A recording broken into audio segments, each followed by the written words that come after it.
Ngicela uAllah umdala weinsuku, umenzi weinto zonke, umvelinqangi angivikele kusathane ongathandwa. Egameni lika Allah onomusa onesihawu.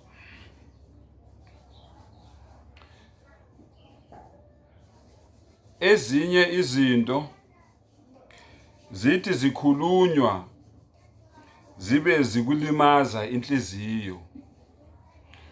Kwelinye icala zibe zikuvula amehlo nengqondo zikwakha. Uma silimala silinyazwa iqiniso, siyakhula. Ngokulinyazwa iqiniso kuningi esikufundayo. Ngakho ke uma omunye wenu eduka eqinisweni, omunye akambuyise ambonise iqiniso. Ngalamazwi kabafowethu kubo bonke abantu esengikhulume ngabo, ngabala ngingaqedi. Kubo bonke abantu esengikhulume ngabo, kungaba abafowethu nodadewethu bamaNazaretha, kube abafowethu nodadewethu bamaKristu, kube abafowethu nodadewethu ofakazi bakaJehova, kube abafowethu nodadewethu abayinyanga, abafowethu nodadewethu abayizangoma, abafowethu nodadewethu abakhonza amadlozi, abafowethu nodadewethu abakhonza ithunywa, abafowethu nodadewethu abakhonza inyoka. Kukho konke lokhu engikuvezile ngamaqiniso akhona emhlabeni noma enzakalayo emhlabeni. Ngicela ukucacisa into eyodwa. Nani futhi nongofakazi bami. Akekho noyedwa engimphoqile ukuthi akayeke ukukholelwa entweni akholelwa kuyo. Akekho noyedwa.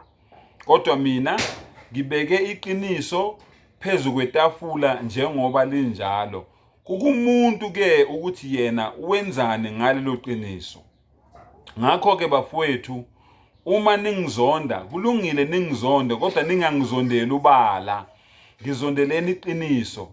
Indlela engithukwa ngayo, izinhlamba ezingilandelayo, izinsongo ezingilandelayo, ukwesatshiswa okungilandelayo, kuyangibonisa ngokusobala ukuthi ama-video ami niyawalalela, niwezwa kahle ukuthi ngithini kini.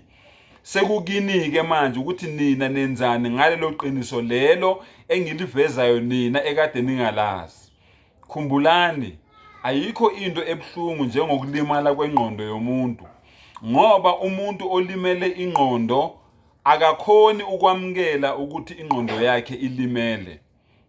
Specifically mangabe uzothinta injula yento umuntu akhule ngayo noma akholelwa kuyo noma yento akhuliswe ngayo ekhaya lapho ezalwa khona, kunzima umuntu ukuthi alamukele iqiniso elifana nalelo.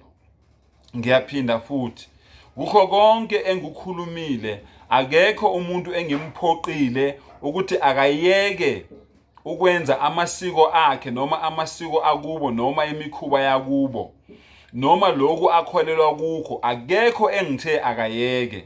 Mina ngibeke iqiniso phezu kwetafula, bese kuba kumuntu ke ukuthi yena wenzani ngalelo qiniso. Ngiyazi vele iqiniso liyababa. Nezithunywa zikaMdali ayithumela emhlabeni ezazilethe amaqiniso ayebaba lawo maqiniso. Yingakho babeshaywa, bebulawa, benziwa zonke lezi zinto lezi enizenzayo kithi namhlanje. Nisesabisa, nisongela, nenza konke lokho enikwenzayo. Akusethusi ngoba siyazi vele ukuthi ngisho emndenini mangabe umuntu ohlala useqinisweni, umndeni uyaye ukwakhele uzungu lokuthi wena kufanele ususwe emhlabeni ngoba wena uhlala usemaqinisweni ngaso sonke isikhathi, uhlala uphambana naloko umndeni ovumelana ngako. Ngakho ke bafowethu, ngiyathemba nje ukuthi kuyezwakala.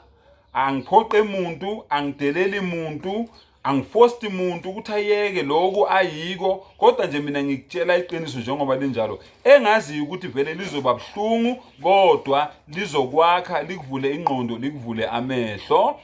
Wa akhiru da'wana anil hamdulillahi rabbil alamin.